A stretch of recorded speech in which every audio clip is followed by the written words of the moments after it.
Bueno, muy buenas tardes. Ahora nos encontramos en la entrevista con el profesor Luis Eli Quiroga Peña. Quiroga Peña, del municipio de Palermo. Profesor, cuéntenos, ¿qué relación tiene usted con los ríos de Palermo Huila? Pues la verdad que yo sí recuerdo que desde los 6 7 años mi papá me llevaba a pescar a los diferentes ríos. En ese tiempo era una riqueza este pueblo de que salía uno aquí del pueblo y allí nomás una quebrada, la quebrada La Pedregosa, que ya hoy en día no existe, ya eso se secó. Más arriba, la Guaguita, la quebrada Guaguita, una buena quebrada, y ahí subía pescado, íbamos a pescar a veces a esa quebrada. Más arriba el chorro que había allá en la carretera, donde caía un chorro grande de lo alto y era muy bonito esa caída de agua.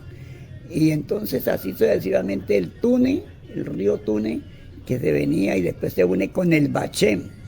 Y el Baché se bajan los dos ríos, Tune y Baché, con el Yaya, se bajaban esos dos tubos, tres ríos, con todas las aguas de las quebradas de este pueblo y al Magdalena, se unían al Magdalena. Y yo todo eso lo conocí porque mi papá era pescador y en todos esos sitios íbamos a pescar y me llevaba, yo era el guardián de él, yo era el que hacía el tinto, yo era el que hacía el caldo de pescado y asaba los amarillos, y de ahí me pusieron el sobrenombre Mirillo, y por eso el popular Mirillo me han sacado por la prensa, televisión y radio, el popular Mirillo, a pesar de que el nombre mío es Luis Eli Quiroga. Ahora ya por lo artístico, con las canciones, por lo artística, entonces ya soy el mensajero Pita.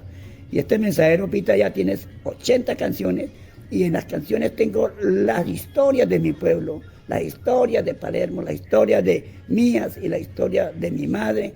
Y sucesivamente tengo unas canciones para grabar, que a pesar de que no soy músico, pero me atreví a hacer una canción a mi madre y después le hice una a mi primera novia, a mi primera amor. Y después seguí, hoy en día tengo una cantidad de canciones, ya me gané un premio a nivel nacional, El Torero de la Vida, una canción que tengo muy bonita. Y esa canción ya canté en Neiva y me gané, me llevaron a Cartagena, y en Cartagena monté 4 aviones para ir a Cartagena. Y qué bonito que por allá canté, bailé, comí en la orilla del mar, en un quinto piso, en un gran edificio. Y eso es historia con las canciones cuando yo no soy ni siquiera músico, empírico, pero intento hacer algo. Y mientras yo viva, yo dejo un recuerdo, porque yo voy a irme y les dejo un recuerdo, porque nada menos que voy a cumplir ya 80 años, voy a cumplir 80 años y voy para el consejo, y voy a trabajar con los niños, y voy a trabajar con la cultura, voy a trabajar con lo que es el turismo, voy a trabajar con todo eso, cómo rescatar y cuidar nosotros los ríos. Bueno, profe, usted cuando va al río, ¿qué hace con la basura? ¿Qué manejo les da a la basura que llevan? Bueno, pues en ese tiempo la basura, la única basura que uno llevaba y que dejaba por ahí era la de la cáscara del plátano. Nosotros llevábamos unos, póngale cuidado, 10 plátanos para 4 o 5 pescadores. Yo era el que tenía que asar y hacer el caldo del pescado.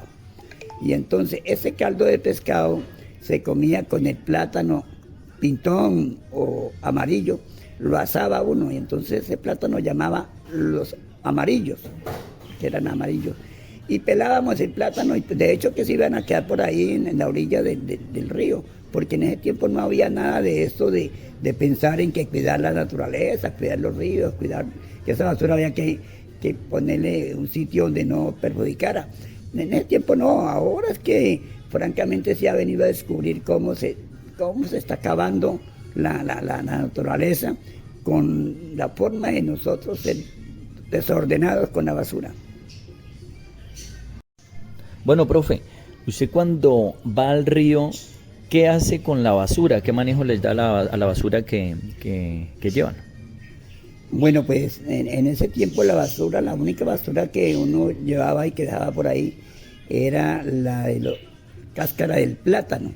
Nosotros llevábamos unos, póngale cuidado, 10 plátanos para 4 o 5 pescadores. Yo era el que tenía que asar y hacer el caldo del pescado. Y entonces ese caldo de pescado se comía con el plátano pintón o amarillo, lo asaba uno, y entonces ese plátano llamaba los amarillos, que eran amarillos. Y pelábamos el plátano, y de hecho que se iban a quedar por ahí en la orilla del río, porque en ese tiempo no había nada de esto de pensar en que cuidar la naturaleza, cuidar los ríos, cuidar que esa basura había que ponerle un sitio donde no perjudicara. En ese tiempo no, ahora es que francamente se ha venido a descubrir cómo se está acabando la naturaleza con la forma de nosotros ser desordenados con la basura. Bueno, profe, ¿y conoce alguna historia de algún mito que tenga relación con los ríos acá en el municipio? Pues en aquella época, donde estaba muchacho, escuché decir los abuelos, ¿no? Los abuelos comentaban y hablaban de algunos mitos, de algunos espantos. Y algunos, por ejemplo, hablaban de la patasola, hablaban del duende, hablaban que un boquerón tal, el duende sale allá y que se lleva los niños, que se lleva las personas. Y yo estuve durmiendo en ese boquerón de los ídolos muchas veces solito. Mi papá cogía la atarraya y se iba a pescar de noche y me dejaba a mí ahí al pie del fogón donde hacíamos el tinto. Y ahí quedaba yo cuidando los alpargates que nos poníamos, porque había alpargates en ese tiempo. Y allí era donde nosotros dormía yo mayormente ahí, y no, nunca hubo nada, pero la gente comentaba que eso era peligroso, que el duende se llevaba a los niños.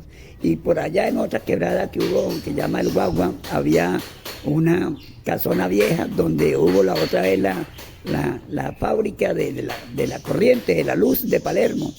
Y ahí también había un charco grande, y ahí es que salía el niño Dios, el duende, no sé qué, salía y se lo llevaban también a uno. Y que se lo llamaba a uno, y que si uno iba se lo llevaba. Eso cuentan historias los viejos de esa época. En los ríos había siempre algunas que eran los duendes.